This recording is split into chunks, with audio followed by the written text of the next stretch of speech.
Okay. The next coupling it really sums up what we were trying to do with this event. In fact, once we got this pairing, we decided in Miami that the event could go ahead. So Patrick Moxey, obviously head of Ultra Records, and been involved in our scene for an awful long time. But Russell is someone who we stalked in Miami. We ruined his holiday, me and Ben. And when we talked to him about coming here, he said, I haven't got a fucking clue about dance music, so I don't know why you want to ask me. I'm flattered, but no thanks. But we convinced him that I think we could also learn so much from him, and Patrick used to work for him back at the day. So Russell Simmons and Patrick Moxey.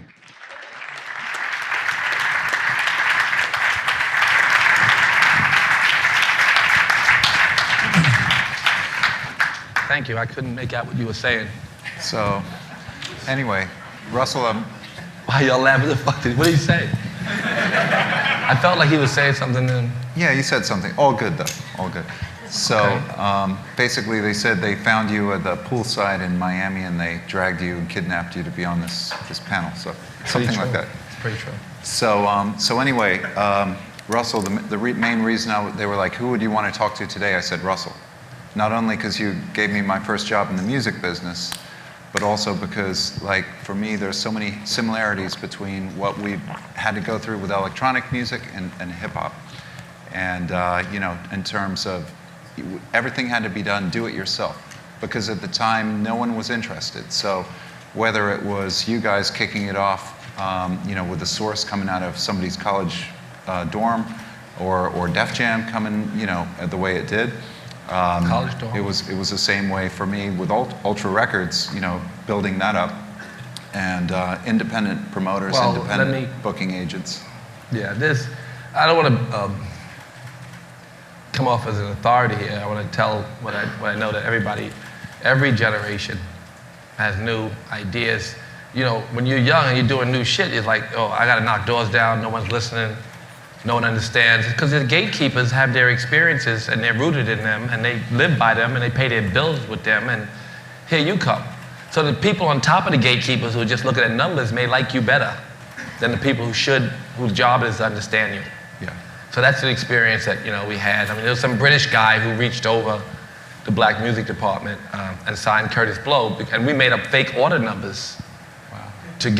We made up fake polygram numbers. Like, we didn't have we weren't signed, but we made up a number, and so Polygram saw the numbers, and somebody reached over them and signed the deal. Yeah. But the people whose job it was to sign it, they said, oh, that's a bullshit trend. We're not. And the reason they said that, because they wanted it to be a bullshit trend, because they didn't want to have to face something they didn't understand. Yeah. And your music represents that to a lot of people, so they're afraid. So that's a simple explanation. I don't want to take the gas out of people, because it's always good to fight people who are bent on stopping you from making it. But they're there and they are bent on it, but it's not their intention. They just really, it's a natural reaction. You're new, got new, fresh shit. They don't know what it is. And if it really comes to pass, then they're out of a job, or they better pay attention. Yeah. So you look at these people like, you won't even be here next month. You can say that if that makes you feel better. Because they won't, unless they get up on it, because y'all are growing.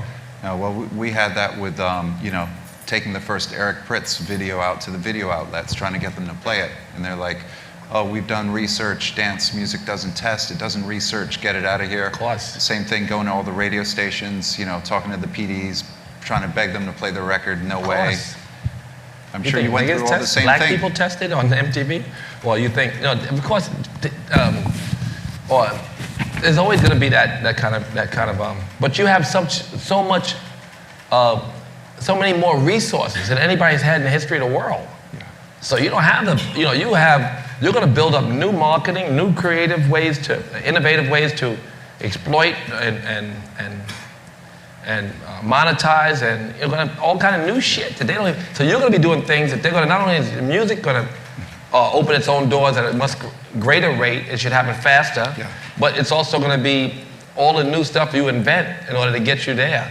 Yeah, it's going to be useful. It's been, without the internet, we wouldn't be anywhere near as far as what we are, because the music's gone directly to the fans in a way that's just been so fast. That's right. They can't stop you. It's like before you have to push a little harder. It might take a little longer. Yeah. Now it's a lot faster, so you're in a good space. Yeah. No, it's great. And now it's just now that it's come into the bigger world, you know, like the major labels getting involved and stuff like that. Well, they have to be careful. When that happened in hip hop, how do you feel that affected stuff? Well, you know, if people were managing it properly, I mean, we made our first singles, and they were 12 inches with no images, and we had to fight to put an image on it. We had the breaks. Curtis Blow had a picture. That cost extra. Yeah, but you got to pay extra. You put your picture, your image, your branding, your idea of a stable, lasting career for your artists. You know, it's not disposable dance music. They're lasting, stable artists that you want to develop, and you want to build franchises. And in this day and age, when you know people have millions and millions of Twitter followers and followings, and and social media and other kinds of, and music has become a cultural space that allows for, that it dictates all of everything else, every fashion and other kind of cultural trend. When music is the calling card for all the future endeavors, building something stable and lasting and honest versus a record, they can have their record, right? Pretty much, right? Absolutely. So that's what you got to do. You can't count on them to do it. We've also had, like, with all the DJ producers touring, like, there's been a whole language of visuals and materials and LED and technology with lights and design. And in its own way, hip hop had the whole graffiti and all that. We were all, I mean, you're a performing art as much as you are a music, and that's what hip hop was. The rappers were rappers before they were records. Yeah. DJs were DJs before they became recording artists. They're performing artists, and you guys have made dramatize that to well, degree. Dead Mouse.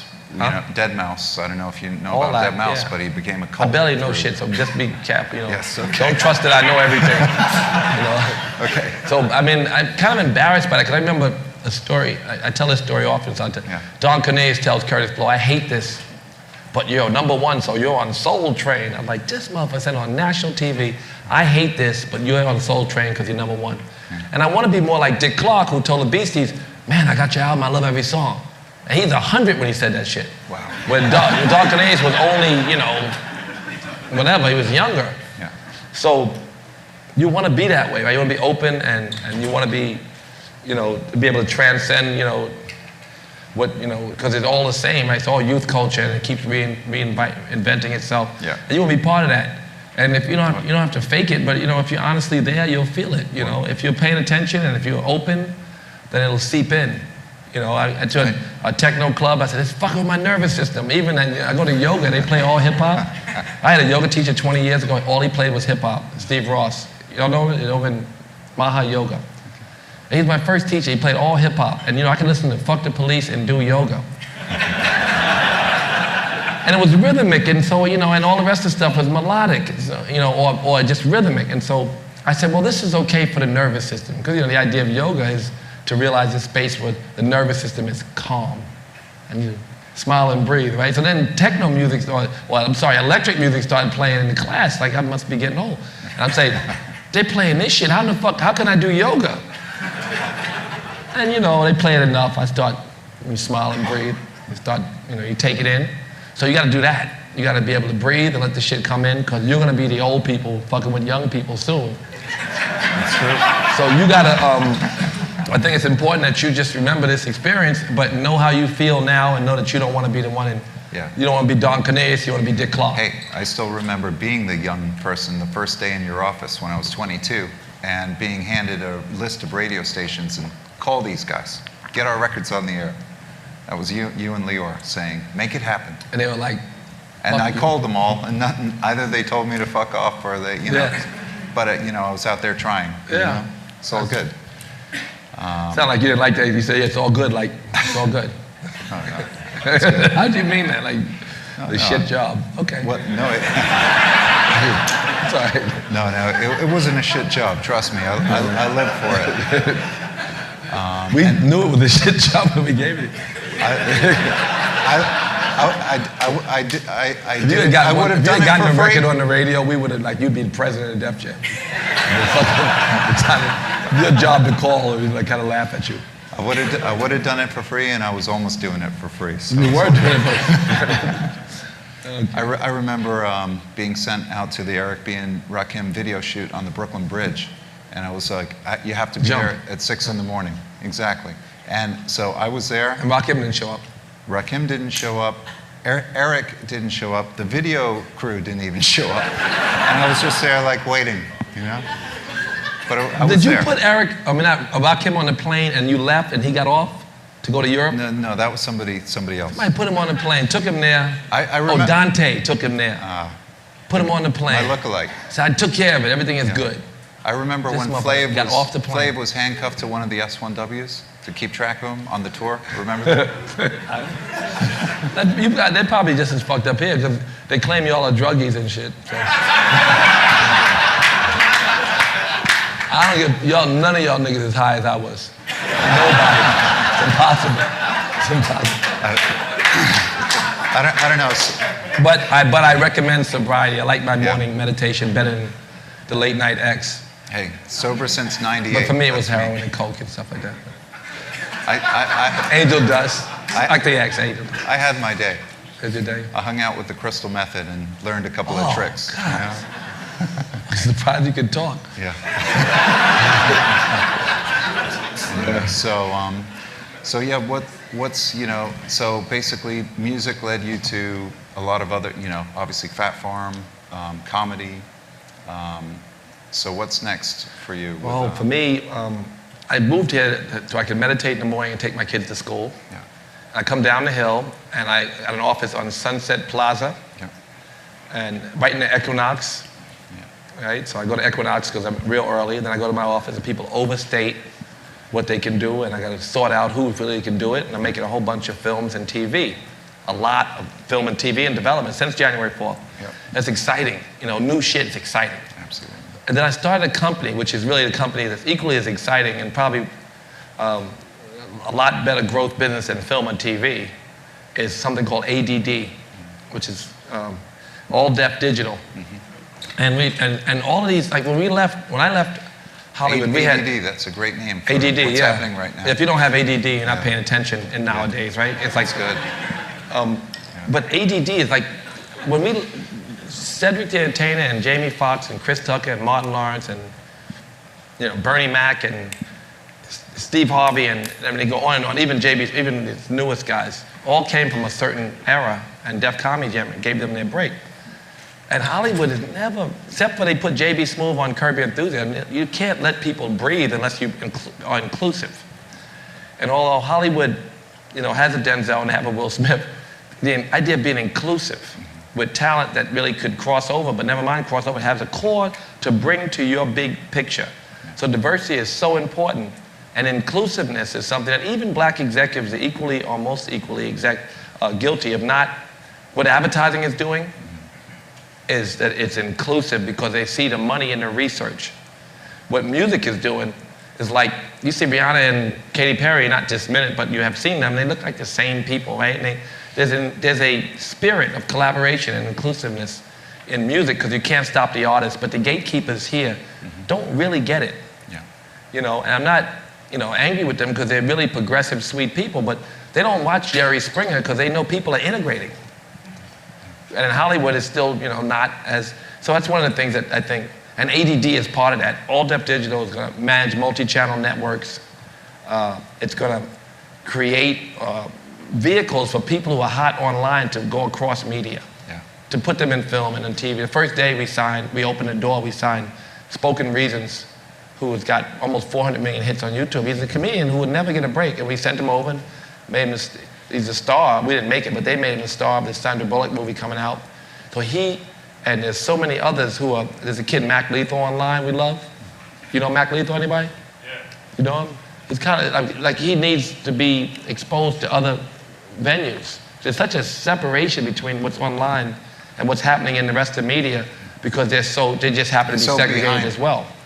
We're so behind. I mean, at least that's the way it's been for us. Like for all the, let's say, all the shit you can't believe how big it is online. All our music videos. Yeah. We put up one, we put up two. All of a sudden, we've got over 2 billion views on the Ultra video. And they don't channel. even fuck with you on mainstream TV. Exactly. Like whoever the they views come or really whoever late. it is, right? They come really late, and we're already got over 100 million eyeballs a month. And That's kind That's of all the way right. it should be. That's good news for you. It's great news. I mean, you want pop exposure, but it's nice for the people who are really invested and honest and you know, fully engaged in the culture to help develop it nicely before the jerks get hold of it. Yeah.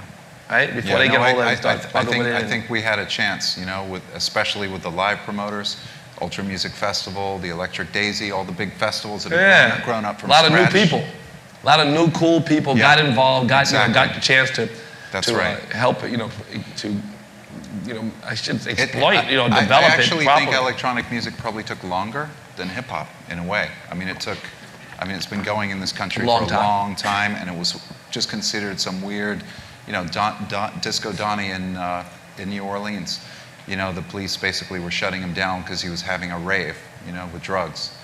But you know, there's a lot more to it than that, you know. Yep. But we got there in the end. Yep. So that's good. Yeah. You ask me. So basically, from when you were starting out, how did you approach like getting your music out or a record out for somebody you were managing? Well, for us, we had to carry a record under our arm and beg a DJ to play it, and then we'd have to find places where we could. And that was, you know, we'd press up vinyl on our own, and it's the same thing. You give it away until they can't live without it. That's what it is. You know, it's like anything else, like you know, heroin. You just give it to them and keep coming back. I think that do-it-yourself. That was exactly what happened with electronic. Yeah, but you got to you have so many vehicles. You know, it takes longer, but you know, as it becomes more, you know, you didn't fight longer. I mean, you fought longer because you had interesting new stuff that they didn't get. Yeah. But you have vehicles of exposure that, you know, make you like. Now it's all wide open. Like I used to go to the songwriters here in LA, and I used to say, hey, I have this, you know, dance producer. I want you to write top line on his track. And they used to say, no, we're not going to write on that because it doesn't make any sense. We're focused on pop. We're focused on R&B, you know. But now they all write on, and so now the records are getting on the radio and everything's kind of rolling. Right. You don't feel any dilution of culture or anything? A little bit? There's some of that. There's definitely some of that. Well, it's changing. It's shifting. But you can't turn the clock back. No, but there's honest. But there's somebody honest who likes this what you've done when they wrote on top of it better, and the other stuff is cool, and it's but as long as it's honest, somebody has to do it from an honest standpoint. It can't be some pop guy says right on top of that shit. I don't know what it is, and fix it and sell it. There's somebody who's like, I like it when they wrote on top of it. It makes me feel good. It's special. It's still my heart. You know. Sometimes we still hit a wall with a record, like if the sound is too new. You know, like we had Benny Benassi's Cinema, Skrillex did a mix, and the sounds in it were just too futuristic for radio to mess with. But it was huge. It took about a year, and then we got it on Z100 and B96 and all the stations. But it took a year. That's good. That's good cultural stuff. That's good for him. What's his name? Say his name again. Skrillex did the mix. Benny Benassi was the artist. Yeah. Okay. But cool. you know, so it's still those challenges, and that's what I like is when those hard to get ones go on the radio. Nobody believes I don't know what the fuck. Huh? People are laughing like this niggas don't know who the fuck. They're laughing, right? No, not at all. But ADD is to me, it's like it's phenomenal. I got lots of smart people around me. You know, I got Brian Robbins who built up this thing, Awesome TV. He made his first movie for me. You remember Brian? He made The Show. And then he made a bunch of movies and TV stuff for Nickelodeon. He's like a kid tween expert, but also very urban in his, you know. We had a couple of movies in our scene along the way, like Train Spotting and Everything's Gone Pete Tong, along the way. Oh, yeah, electronic. The music from those movies, made a big difference to you, right? Crush Groove. I wanted to ask you about that. I know it's been a while. But like, you know, how did that come about, and how did you get all your artists in that? We wanted to make a movie, and we were running around, and there was these guys who made Breakin'. Yeah. And we were going to be the ones who produced with them rapping. Yeah. But it turned out that these other guys came, and I really wanted the guy who made Cooley High. Yeah. I didn't know nothing, but I wanted the guy from Cooley High. And they brought me the guy from Cooley High who made Crush Groove. Yeah. It was Michael Schultz. Yeah. And did a pretty good job, and I still see it. Sometimes I turn on TV, it's like, that's Crush Groove. Oh yeah, you were the club promoter, right? Yeah, I played the club. I was high. You see how high I was? 100 back then. 27 years ago, I looked 100. That's what the drugs will do, in case you guys think it's okay with. I went through my thing with it too. That's why I'm on the cranberry juices since '98. You know, so it's all good. Anyway, so I hear what you're saying about, you know, like with ADD, you might be able to, you know, get the feedback of the internet to launch into other types of programming. Well, we're doing it. I mean, half the programming that we're going to launch with is stuff that we know nobody would buy until we break it. Yeah. You know, innovative stuff, young filmmakers, young comedians, and guys who should have got a break a long time ago. So, and then also developing movies around the people we're putting in and TV shows for them. So giving them, you know, it's a big agenda I have in Hollywood, but it's kind of like, you know, it's All Deaf Music is a big thing. Steve Rifkin runs All Deaf Music. Yeah, he's awesome. He's my partner. You all know Steve Rifkin, right? So it's a good team I got. My team is, Loud Records. Yeah, of course. So I have a good team with ADD and a big agenda, and there's a big white space because nobody knows how to move people across media. Not too many people who are in this space. It's certainly in the space that hip hop comes from. There's no one speaking this. I feel like electronic music still could use like a couple more good movies about, you know, the whole scene and everything. Those movies haven't really happened yet. Well, make them. So, yeah. I'm up. Okay, we'll talk later. It's a script? Yes. Yeah. Is it yes? It's a good script? Of course. That's a stupid question, right? Like, it's about the whole scene developing and people not. It's about the culture and about the sacrifice it takes to make it happen. It's not just about formulaic. Crush Groove right there. yeah, that's It's a movie what right we there. need. It could be an EDM crush groove, Great. very soulful, and I think you guys will love it. And it's a Great. fun story and a good melody. The story is great. Because, you know, if you make a movie like that right now, the way you are on the internet and the buzz that you got, and if it really is about this culture that's being suppressed by the gatekeepers, and you put that shit out right now, Crush Groove entered #1. Wow. It was the second week, and Jagged Edge was supposed to be #1, and Jagged Edge was that big movie with, what's my man's name? Remember Jagged Edge, the girl that killed him? All right. Well, Our little $2 million movie entered #1. And if you make that movie about this culture, and you have a nice little story about people developing and sacrificing and all that, these movies still haven't been made yet. they'll line up around the corner for you. No, That's your job, Patrick. I'm just giving you a job. I'm on it. I'm on it. It's easy to call them radio stations. I remember 3 years ago, I was at Electric Daisy here, downtown LA. There was 80,000 people there. And I was looking around and I didn't see a single major radio station, a single major label. And I was just like, are people hiding 80,000 people in downtown LA? No, but it's good though. You have a core community that loves what you do. Yeah. It's really nice. You know, it's not, I know to have a core community and then have all these people on top of that core community would be nice, but that's to come still. Yeah. If the community is growing even a little bit all the time, and your internet hits are growing, then you're progressing, and even if you don't, you're still doing what you love, so make a difference. You shouldn't really worry too much about results. I just don't want it to get watered down, like you say. I don't want it to get screwed up, you know? I mean, when I was at Ultra Music Festival this year, it was great to see all the production and everything really stepping up to a high level, because that's what's going to keep it in the hands of the indies, you know? Well, the indies will be sucked up. I hate to say it, they always are. And it doesn't mean that the indies have to be diluted in terms of, from a cultural let's standpoint. put it this way, I don't want them to lose the flavor. Maybe they make their partnerships and alliances, but I don't want them to lose their flavor. Def Jam never, we didn't change. Yeah. We just got bigger distribution. Yeah. We couldn't have sold 5 million Beastie Boy records or... That's what happened with Ultra with Sony as of January 1st. We're working with them. Oh, you are? Yeah. All right, well, you don't plan on giving away shit, do you? No. Can they trust you, or are you like the other guy? You're the man. Who are you? I'm still kind of on the outside, but I got 1 foot in the building. Kind of one like, foot in the building. That's what I used to say, right? Oh, yeah? Of course. Okay. Yeah, you put 1 foot in the building is useful, right? We want to do. Oh, yeah, you want to. Yeah, you want that distribution, you want that energy, right? Of course. That's right. Protect your neck. Exactly. Wu-Tang. Yeah. No, for the building. Oh, yeah. Come on. Love that record. Yeah. So, So yeah, anything else about just starting out and what Well, it was like for hip hop at that time? Like, if you love the culture, you should be happy just doing it. yeah. Shouldn't let, you know, the results cloud your vision. Should do the work and forget the results. So you should do what you love and be honest. And it's nice if you have an honest inkling that speaks to everybody.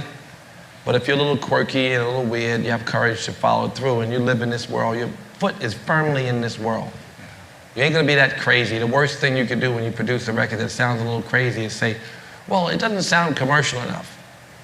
You know, if you are managing or developing an artist who's an individual and he really is part of this culture and really good at this culture, you know, you just got to get what's honest from them, and you can polish it up a bit, but it's honest from them and broaden it. And I think that's really where the lasting, stable artistry and artists come from, from here.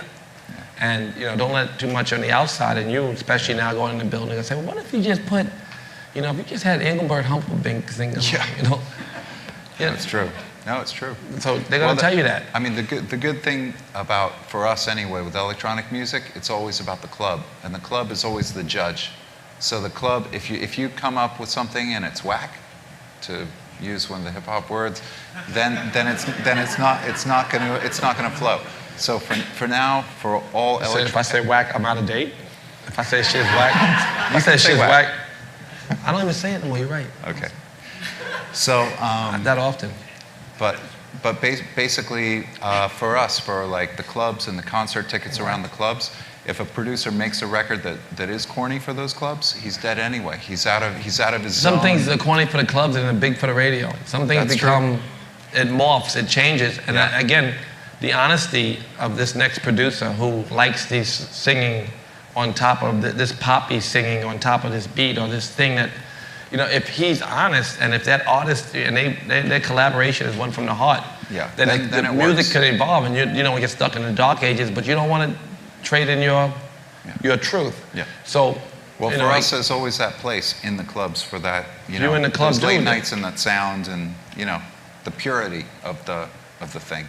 It's always a very innovative pop record from your genre that is part of a shifting of the guard has to be acknowledged if it's honest and innovative. You know, it's like we have a guy called Calvin Harris. We've just done 6 million singles in U.S. and Canada, and his stuff but it's from the heart.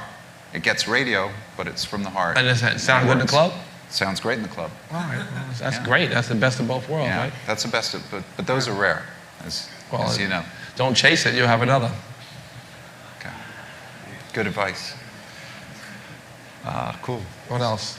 Anybody got questions out there? Patrick, we could do some questions. Sure. I got one question, Russell. When the money really started, when you had everyone's attention with hip hop culture, and the money started flying in, how difficult was it to keep it real? Because that's a very big theme of today. Well, I have to look inside for that answer, because it is true that artists with success, and everyone with some success, but artists especially, and actresses, or whatever they are, you know, become visible. They think that they get it, that they work because they want the money. But it makes you very sad because, you know, no matter how rich you are, you can only sit your ass in one seat at a time. And this idea they're going to get a whole bunch of seats is so appealing, but you can't use them all. Money makes you, you know, unless you are grounded, you forget why you do it. You're a poet if you're a rapper, and you like the poetry, and you get a big car, and you think you like the car, you drive the car around the block and park the motherfucker and get sick because it doesn't do anything.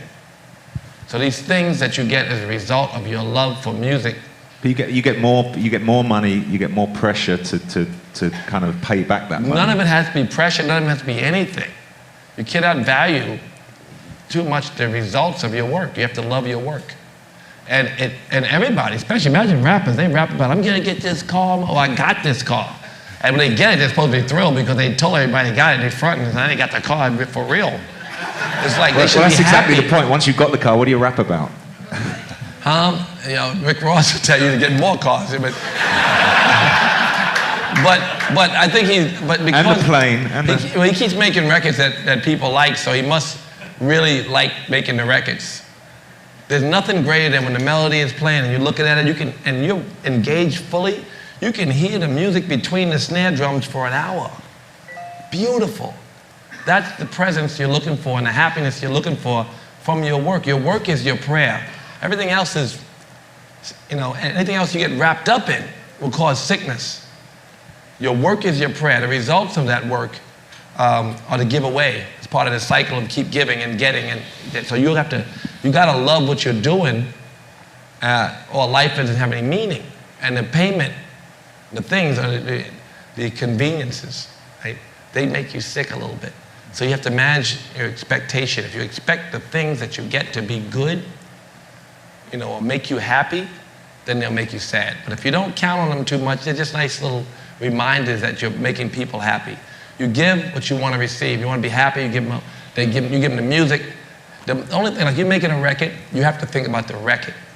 Engage in what I said, the sound between the snare drums is forever. Hearing that makes you happy. And you might think, wait till these motherfuckers, wait till they hear this record. Wait till I play this record in the club, right? And that's kind of distraction. But then the biggest distraction is wait till I get this money, because then you're way off base. Because at least you're thinking about what your friend thinks when he hears the record. It kind of helps you kind of gauge what you're doing and how fun it is to make it. But when you start thinking about wait till the money, it's completely off subject. First of all, the second thing is bad. The third thing is worse. The thing that makes you happy is making the record. The thing that makes you happy is being engaged in the process. And anything else is second to that, and it is a source of sickness. So you got to be, and this is just, I'm not making this shit up. It's written in every single scripture and taught by every single prophet. It's not new. Not about your music and stuff. I'm talking about the idea of being awake and happy. It comes from this giving process, but it's the work itself that is the gift, not even the giving.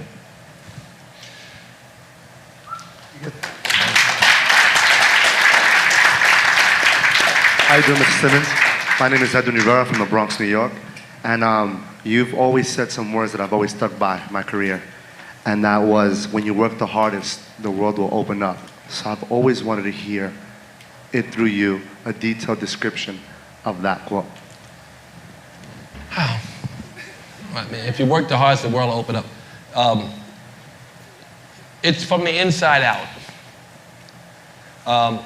Good givers are great getters, I always say that. Good givers are great getters, but those who give without even expectation to get are even greater. So the work is what promotes the happiness, like I said. So the world opens up naturally, but everybody's sucked into this guy, this giver. He's so attractive, and he attracts everything, But he doesn't imagine much because he's not interested in much, except the work. So this is a perfect scenario where a person is that much involved. But even if you're fronting, you're working hard, you keep your head down, you might look up sometime, but your head down and being engaged, that's everything. You can't make a record unless you're in that record. You can never do your best unless you're fully engaged. Anything else that's less than fully engaged, anything that's counting on the result is separate from that. So it's kind of the same answer. Last summer I was with an electronic DJ producer who's making, 30, 40 million a year. Certainly some good money for a producer, right? But he's out every night listening to all the new music. And I watched him for 4 nights in Ibiza at different clubs. He was out because he wants to be and he needs to know what's happening in the club at the most basic level. Because otherwise he's not relevant. If he loses that, he's not relevant. But that's the fear factor, and it's good, and you have to force yourself. You got to front or make it up if it's not true. You can't just say, "Oh, I'm giving without expectation." That's just but it's a practice. Like in yoga, you smile and breathe in every pose. I don't give a fuck how difficult. That's your mission, and you take it off the mat. So the smile is not really the first response to putting your feet behind your head. You know what I'm saying? It hurts. It's like uncomfortable, but you have to practice and then take it real life. And so the person who's an executive, whose their job is, get there and try to engage, meditate on it, work on it. But the person who naturally just can't wait to hear it all obviously is closer and more likely to really get the best from himself by being fully engaged. But you can't, you can't belittle your job. You can't. You have to love it, learn to love it. I mean, That's I always say if you're a vegan, 100%. yeah. If you're a vegan, don't run a steakhouse. Yeah. But if you're a vegan and you're stuck in a steakhouse, doesn't mean give up on the world. It means like find a vegan option and offer it to people. Give what your heart wants you to give, not anything else. Hi guys, this is Amaya with Royal House Society in Colombia. Hi. Just wanted to ask you, Russell, a little bit earlier you made a mention of the gatekeepers want to keep this music controlled or locked down or whatever it was. Can you elaborate on that? Who are the gatekeepers? They don't know any better. They're not doing it on purpose. They don't hate you. They're like, the fuck, they say, you some straggly shit that ain't gonna matter. And in 2 years, I have to look at your ass. That's what they're thinking. They've been thinking that for a long time now, but that's what they're thinking.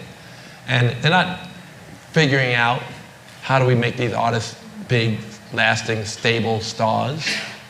They're figuring out how to have to look at you because they don't understand you. If they understood you, they'd be the first one to say, no, no, that's the shit. Everybody in the office say, really? He said, yeah, they say, really? He said, you get a raise. I said, okay. You know, that guy's not there. If he's there in the room, he's gonna say it. They just wanna be good at what they do. It's like most people. I said, you should guard against being that person. People wanna do what they do. They don't wanna fuck with you. They don't like you.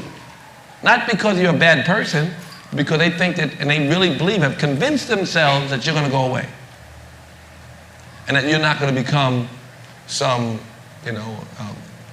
part of keeping the company alive or transforming the company into the next generation.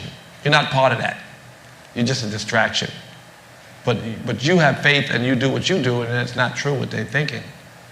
Obviously, you're proving it more and more every day. Hey there. I'm really grateful that Ben and these guys invited you to come here today, and especially because you're so rooted in your yoga and meditation practice, and kind of seeing where you came from and where you are right now. And I think for this dance music scene, we really started as a community, as a kind of total love project, and I think everybody that's been here forever knows that's true. Music typically does, and we grew, over a couple of decades, and I think like the essence of this scene is, there's just a lot at stake right now in terms of something that was really built that way, and it was built out of a sense of community, and everyone is included, and I think that my theory is that's why it got so big, actually. And so we find ourselves in a position now where also simultaneously, like yoga and meditation, all that is rising. And I think, the kind of central question, what intrigues me the most about it, and always has, and it's especially interesting right now, is like, how can we lift the consciousness further with this music? And now we actually have so much power just in numbers and money and influence and all of that. So I'm curious, what your advice would be in terms of how you take your practice, which I also have that practice, and I appreciate, you sharing that with everyone. How do you infuse that into what you do every day? And Well, it's by example only. You can't push too much. You could unfollow me on Twitter. You say, I don't know what the fuck he's talking about. Or you can follow me on Twitter, but you can't. But that's an individual practice, right? And that's a pretty broad microscope. Microphone, right? So I can write books about consciousness and happiness, and they can buy them or not. You can only, and you can't make, if it's a whole culture, there's parts of the culture that are more interested. There's kick the baby in the belly, and then there's fuck the police, which is not really either way. Kick the baby in the belly, and there's Jesus walks, right? Because kick the baby in the belly is like, that's not quite right. Let's say that. And you say, really? It's kind of funny, I guess, but people will say what they're reflections of the culture. You can't clean up the culture. The culture reflect the world. You can clean up yourself. You can find a space and produce what you're inspired by. And you can make you write the right dance music. You put the right beat up under it, you can say any fucking thing you want. You know better than everybody. So each individual can decide what inspires them and what they want to share. And some stuff is funny and it's not so bad, and people think it's bad, and that's fun to tell them, listen to this, and damn well they're gonna fall out their chair, because that's kind of the youth culture thing. Like, we want to play something, and it's kind of funny because it's not that harmful as it sounds, or it's not harmful at all, it's just kind of funny, right? But So I don't judge that. I let people do what they want, but you as an individual may find it inspiring to say things that are more uplifting. You can make that choice. You know, and it works. Nobody cares. Unfortunately, half the people don't give a fuck. You know, we're going to play Jesus Walks right after Kick the Baby in the Belly, instantly after. Right after, right? So, you know, I tweet out, like, you know, something from Yogananda, something from Satchidananda, something from the Yoga Sutras, and then I tweet out, with my nuts in your tonsil, Snoop Dogg. Because it's true. Or I recently tweet out, I ride the Benz, you ride the dick, Eric Sermon. So you know, just whatever you're inspired to do, it's okay. My name is Satyan Mehta. I'm from Los Angeles, California, and this question is for you, Russell. I actually met you at Veggie Grill a few months ago, so I was honored to meet you and honored to speak to you again. But They should put a Veggie Grill next to every McDonald's. right? Or Native Foods. Native Foods is a great place. Huh? Native Foods is a great place. Native Foods too, but Yeah. one of each. Yeah. They're kind of the same, they're kind of similar, but they're good. I came from the era of the urban era, grew up on Def Jam, and my questions to you is, I mean, you're most of the reason why I even got into the music business. How do you get through the struggles? Because I'm sure, I mean, you were successful at an early age and continue to grow. How do you get through certain frustrations or bumps in the road, and what kept you motivated to keep going? You survive on faith. Not faith in the result, faith that you love your practice and engage in the practice. Don't try to get to it. I'm going to get there is kind of a nice motivation, but it's not the honest one. You have to get up excited about what you do, and if not, you have to create excitement around what you do. Or you have to do something that's exciting. You're not going to starve. If you're a young record producer, or you're a young record promoter, or a record company, or whatever you are, you're not going to starve. You can fuck around, maybe be overweight, but starve. So they can't give you anything, and they can't take anything away. Can't. I mean, certainly not here. People say, well, where's my next? There's this guy gets up from the shanty house. He got to figure out how to get bread and water. He spends the whole day doing it, gets it, goes back, meditates, goes to sleep, happy as hell. The billionaire, stock goes up, his chest starts pounding and shit. Stock goes down and pounds some more. He dies at 40, and the other guy in the shanty house lives to 100, a happy life.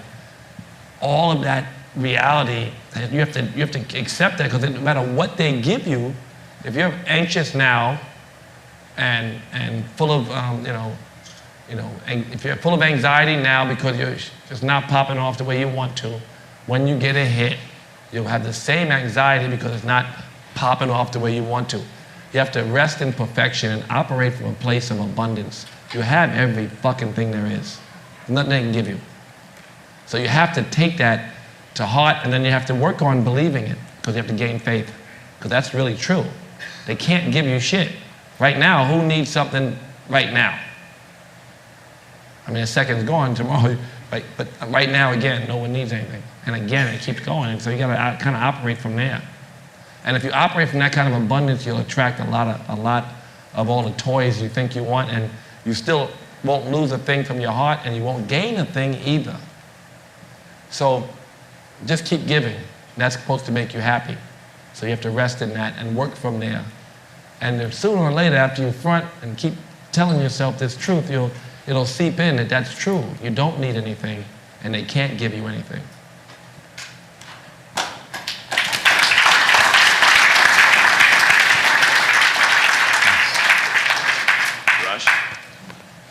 Mikhail from One Beat. Oh, my man, what's up? 20 plus years, huh? Yeah. What guidance can you give us? You talked a lot about, as this industry, and you were asked, goes to the pop culture because part of the mainstream. What we can avoid and learn from what hip hop went through for the people that pioneered, where the backlash internally in the industry, like, oh, you're not from the street anymore, it's not authentic. How do we internally, as this grows to the mass that it is, that really with the pioneers and the people that started, that we avoid that friction? What kind of guidance can you give us that you've learned? I don't think if it's your music and it's honest and you love it and it crosses over, then great. if it's a shift and it's not really your music, it's kind of like a, it's kind of inspired by or borrowed from all these pop ideas, but they're not really yours, and the artist himself doesn't believe it, the artist will disappear. So fuck the backlash, you're gonna die. Your career's gonna die. You can only borrow from stuff like that a few times. You can't have a lasting, stable career that way. So you have to try to continue to be honest, and then you won't have a backlash.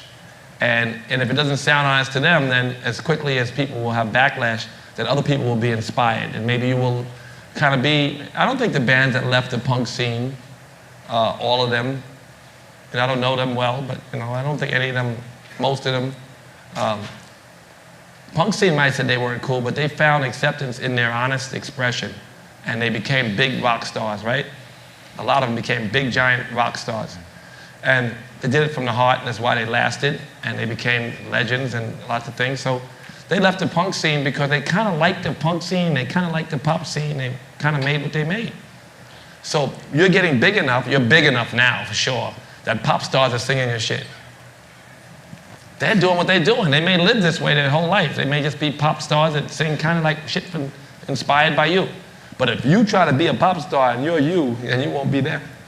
And that won't be liked by you, friends. You'll be hated, right? And then you'll disappear. So you can't last unless it's your heart, which is the same thing I said a lot, right? Oh, Yeah. one more. Yeah, that's it. You got it? Hi, Russell, Patrick. John Truelove Music. Patrick, what did you take away from your first job working for Russell? Probably that anything is possible, because at the time I was working for Russell and Lior, they were pretty much on the outside of the business and no one wanted to let them in. That's how it was. They were in one room, Rush, Def Jam, and I remember all the fights with labels and all the head banging against the walls. And, they kind of taught me that you have to just get stuck in there and fight and make it happen and hustle. But it's already, I'd like for you to be able to say that. Yeah. That's a great lesson, but, it's already happening. It's already happened. Yeah. Poke your chest out, like not to be angry or belligerent, but, just stay on your hustle. And it can't fail until you quit, no matter what mission you're on. And so you have to have this kind of acceptance that look where we are, because operating from a good place is better than operating from a difficult place. Yes. And at the time, I used to believe for many years that fighting was reassessing, being an insomniac, and reassessing over and over. But then I found that the only creativity, the only good ideas came from presence, which is the opposite. So the anxiety out and the creativity in. When the anxiety is gone, there's an infinite amount of creativity. So only in seconds of presence did I have any good ideas. So, and did I accept them for who they were, whether they're labels, whether I say, all right, I don't need it. I'll do it this way. I'll do it independent, or, and you kind of accept people for who they are, let them do what they want to do, and you do what you want to do, and have courage to do what you want to do. It'll make you feel good about it. You won't get hot. You won't get, so old so quick. And you'll accomplish more from the creative moments where you're present and alive than the moments where you're fighting. So you're not going to have to fight if you don't want to, and you're not going to gain from fighting. You're going to gain from being awake. Hey, Russell. This is Bill Wordy from Billboard. Thanks for being here today. I've really appreciated your comments. I have a question. You've heard a few different versions of sort of the same question, which is people in the EDM space, the electronic music, the dance music space, all sort of struggling with this notion of like success. What happens when the money comes in? What happens when, And one of my questions is just, in the early days, Troy Carter and I were sort of arguing about this backstage in a good way, but we were debating whether in the early days of hip hop, it was actually like this. And my question is, in the early days of hip hop, when the money first started coming in, was there a sense in the community that if someone else, got on, that it was just like great, like success was the goal? or was there an extent to which it was like this, like, oh no, don't cross over, that's not cool thing? No, hip hop is different. Hip hop is from, Chuck Berry had an orange guitar and an orange Cadillac, and orange suit. So it was always about the success. Right, so, and no, Chuck Berry, the blues artist, sang about the American dream, getting ahead. The jazz artists, the jazz was about like, it's not alternative, we don't like it. Let me get some of this shit, this American thing. And hip hop is the same. From underserved communities comes I want acceptance, I want a piece of the rock. It's unfortunate in some ways because of the commercialism, but it is a reality. And they did unashamed to get a Coca-Cola commercial. Our punk rock fans were like, what? I don't understand. Yeah, nigga, I got a Coke commercial. You know what I mean? McDonald's just paid me. I said Big Mac and they sent me a check. I said, fuck, I didn't even ask them. Like, if they had been vegan, they would have been committed to it too, but not to McDonald's, but to the vegan, but they believed they were getting ahead. It kind of changed a lot of the way America thought, like alternative kids. The bigger they got, the more we loved them. The more proud we were of our stars, still, like Jay-Z's the man. Got more money than Jesus Christ, right? He's fucking, there's nothing, bad about Puffy's success story, and that's kind of a hip hop thing. And because it comes from the place that a lot of American culture, and this culture is different, because, like Mick Jagger was like, I'm slumming, you're not slumming, but all the other people who borrowed from jazz or blues or rock and roll were slumming. To some degree, a few rappers slummed, but not really. There was an integration that happened in America that changed a lot, but they were slumming. They definitely wanted a pair of holy jeans because they were doing what their parents hated, and it was a greater motivation in that than the motivation that the artists have for worldly success. I don't think worldly success inspires their words. Like they're not really thinking about the car they're rapping about. They're thinking about the melody and the song and the F, So it's just, it's a different thing. They're not tarnished by that, but it's a commercial thing. I don't know how great it is, but it's just, that's why hip hop can, and Eric B had a car and he had a Louis Vuitton seats on his Rolls Royce. He had the first phone that he would carry around this big. He put it in his car and he plugged it into the car. Like, oh shit, you have a phone that you walk around, you plug the shit in your car? And he had a Louis Vuitton suit that he had made by Dapper Dan. Like, oh shit. That's cool. So when Eric B had all that shit, it's like, that's hip hop. You know what I mean? So it was nothing, it didn't tarnish the honesty, because that's what they said they aspired to get. So it's different. It's different. It's acceptable to the extent that it's an honest issue, it's an honest response, an honest intention. But it's not the thing that made their records great. It had nothing to do with the thing that made their records great. And if they wrapped up in that stuff, then the thing would go away.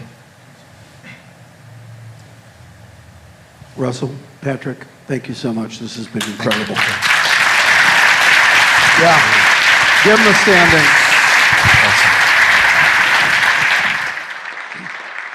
It's fantastic.